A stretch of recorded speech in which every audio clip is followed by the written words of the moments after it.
What if I told you that we have mapped distant galaxies in exquisite detail, yet more than 80% of our own ocean floor remains a mystery? At first glance, space seems far more hostile than Earth's oceans.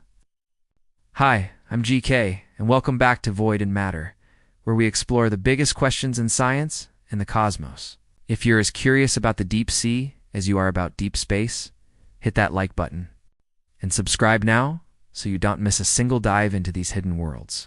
Why the abyss is harder than the void. After all, in space you face a vacuum, lethal radiation, and freezing temperatures. Yet it's actually the crushing pressure and murky darkness of the deep ocean that make exploration so fiendishly difficult. For every 10 meters you go down, pressure increases by 1 atmosphere. Autonomous underwater vehicles and remotely operated vehicles now map the seafloor at unprecedented speeds. Fiber optic networks laid on the ocean floor can stream high-definition video from depths of 2 kilometers or more.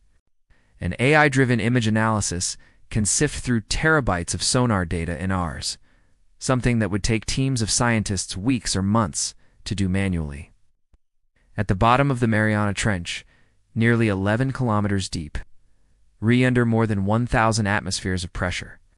If you're ready to champion the ocean as much as you do space, share this video with a friend. Leave a comment about the sea's strangest creature you've ever heard of. Of course, subscribe for more cosmic and aquatic deep dives here on Void and Matter. Thanks for watching. Now, let's dive into the unknown, wherever it may be. That's like stacking 1,000 cars on top of you. The same pressure-resistant materials, long-duration power supplies, and AI autonomy we develop for the deep sea could become the backbone of future extraterrestrial missions. Building a submersible hull that can survive those conditions, and then powering it, steering it, and communicating through miles of water is an engineering challenge that dwarfs even launching a rocket. Cost and logistics versus cosmic budgets. Even a single deep-sea mission can cost tens of millions of dollars, and that's before you factor in ship time, specialized crews, and the risk of storms destroying equipment overnight. By comparison, major space agencies spend billions every year on planetary probes and telescopes. NASA's Artemis program alone has a budget in the tens of billions. While oceanographic research often scrapes by on a few $100 million, the ocean, on the other hand, seems familiar after all. We see water every day.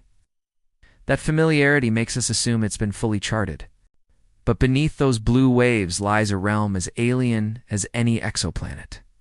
Hydrothermal vents that spew superhot mineral-rich water, creating ecosystems based on chemosynthesis rather than photosynthesis.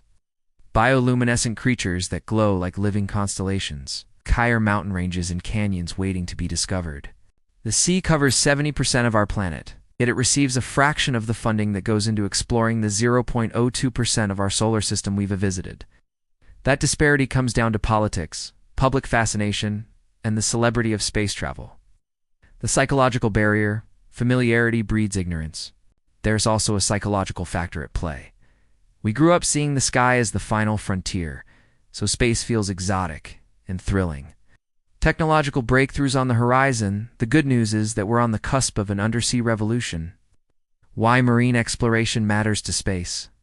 Mastering the ocean's depths isn't just about understanding Earth. It's also our best training ground for exploring icy moons like Europa or Enceladus, worlds where alien oceans hide beneath shells of ice.